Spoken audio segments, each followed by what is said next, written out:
Yvonne has become really her own stunt person. I mean, there's still times where her stunt person has to step in, but she now handles a lot of the stunts herself. Yeah, my poor double, she's fantastic. Elisa is great, but often she just doesn't get to do anything because I like to do it all myself. I absolutely loved choreographing the fight scene where Bryce and Sarah fight back to back in the Buy More. That was in like episode 9, I think, of season 1, and it was like a dance piece. And working with Matt Bomer, who plays Bryce Larkin, was amazing because he comes from a dance background as well. So it was flowing, and I mean, technically it was great because we would have to fight on our own, then come back together, and kind of the timing. It was really essential that the timing worked out with that one. Smooth Lau was a villain that we had in Chuck versus the Best Friend. That's also one of my favorite fight sequences of the year, which was her and Sarah fighting it out in this car, in this parked car, and it was just a really clever use of beating somebody up in a car. It's good, helpful tips about how to hurt someone in a car. And that was a first for all of us as well, to actually be in such a cramped space and have to kick the crap out of this girl. It was really strange, and I had a lot of bruises after that one. So whether it's the Nicole Richie, Sarah in the shower fight scene, or Sarah and Smooth Lau in the car while you're intercutting with Casey on the roof of the Nerd Herd and Chuck driving and you won't stop him, we always try to figure out what's the Chuck version of this fight scene. So it's never just a simple shoot 'em up. Oh, I liked riding on top of the Nerd Herd. That was fun. We had this little Nerd Herder that was driving down, and I ran and leaped on top of it while Chuck was trying to get away, and well, I got to go for a ride on top of a Nerd Herd. It was great.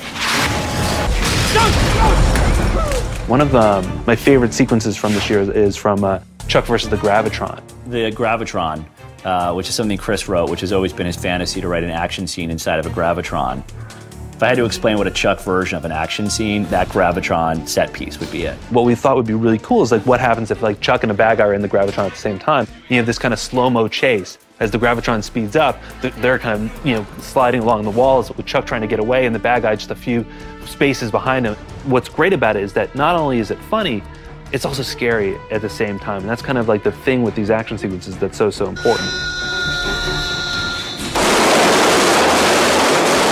Yeah, the season finale is maybe the biggest episode of television ever conceived, and certainly ever attempted. There are 2 weddings, and in one of them there are commandos rappelling into the wedding. There's a whole water gag, Jeffster's playing simultaneously. It's just absolutely enormous. We kind of knew that we were going to definitely have a wedding in this episode. Wedding canceled. But we kind of realized to make it a Chuck wedding, you'd have to blow one up. This scene, they're supposed to have commandos rappelling through a skylight, which doesn't exist. We're setting up a truss rig here so that we can have some actors rappelling in without really rappelling in. And as you can see, we have nowhere to hook to in our space here. And then we took our actors and our stunt people up as high as we could, not as high as we'd like, but I think they were 15 feet in the air. And then we had our actors on a capstan, and our stunt guys actually belayed them down. They weren't rappelling, but it appears they're rappelling because they're supposed to be rappelling down and shooting at the same time, and the guns weigh about 30 pounds, and it's a big ordeal. And then tonight we will shoot the top of that scene, which it's on stage on green screen. We're on the lot, we're on stage 10, and this is a green screen setup for our wedding reception building that was supposed to have a skylight in it, and it didn't. So it's being shot against green screen, and then our visual effects department will put in the sky, and they'll put in everything that we need to make this tie into our actual building. But I will have stuntmen, 2 of them hanging above our larger open section here, rappelling through. We'll put candy glass and balsa wood in there. And then one other guy coming through. We've got to cut out one more section over there. And that's pretty much it. It's just a small piece to actually shoot. But when you see it, it's a very important piece because it's that big breakthrough. In the show, you'll see our people downstairs looking up, and the next thing, the glass will be breaking. Our stunt guys will be coming down, and then we'll tie it together with what we did the other day with the actors dropping into frame.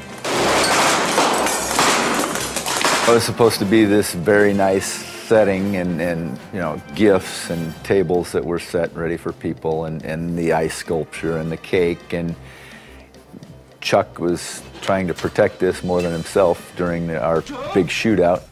Our goal was to tear up the room. So the effects guys got in there and they squibbed as much as they could. So we're going to use cork and dust inside the flowers and stuff like that. And they did a great job. They're Zerk guns. They shoot little, they're like paintballs. And their goal is, amongst all the other little explosions that they've already set up, as the stunt people and the actors are moving along, they're sitting there shooting freehand and trying to hit glasses and stuff that's in frame. And you tie it all together and you've got a big war.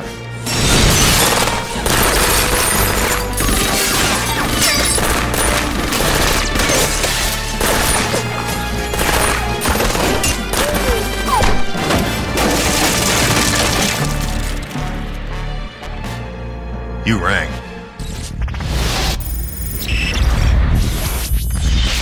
We always had in our back pocket this idea that at some point we would realize that the Intersect could do more than simply hold secrets inside it. We kind of thought that maybe at the very end of season we would have this big game changer, which would be that Chuck would be uploaded with the new Intersect and that it would give him abilities. It would give him these, not superpowers, but super skills. He uploaded it. Kill him. When I was writing the scene, I pretty much just, I think I said, and at that moment, with Sarah, with the bad guy putting the gun to Sarah's head, that Chuck spins into a mad flurry of kung fu. Which is like 2 lines on a script. And it's much harder to do than just writing 2 lines in a script. So we then handed the script over to Merritt Yanka and his team and Zachary Levi. And they began to work on the fight itself. We just made him look like Bruce Lee for 30 seconds, so we did have to get some martial arts training. In my back of my head, it's like I had no idea if Zach could do kung fu, or if it was going to look cool, or if it was going to be like kind of lame. We brought in a fight coordinator, and we had him work with Zach throughout the week whenever they had time. And then I had a double for Zach for the fights, and then we had a gymnast double, which was fun, finding a 6'4" gymnast. A few days before we actually shot the scene, I got a call to come over to set and take a look at the fight sequence. And that Zach and Merritt had worked out with the stunt team. And I was shocked. Because not only can Zach do kung fu, he was kind of awesome at it. He did great. It was amazing. He did 95% of the fight. And so he's dialed. He's really good. And all of a sudden, I was like watching him do like this kung fu action sequence they had put together with a lot of flips, kicks, and it was just awesome. I just thought to myself, season 3 has become so much more possible. Like all the things we thought, oh, we can never do that, well, we certainly can do now because he's phenomenal.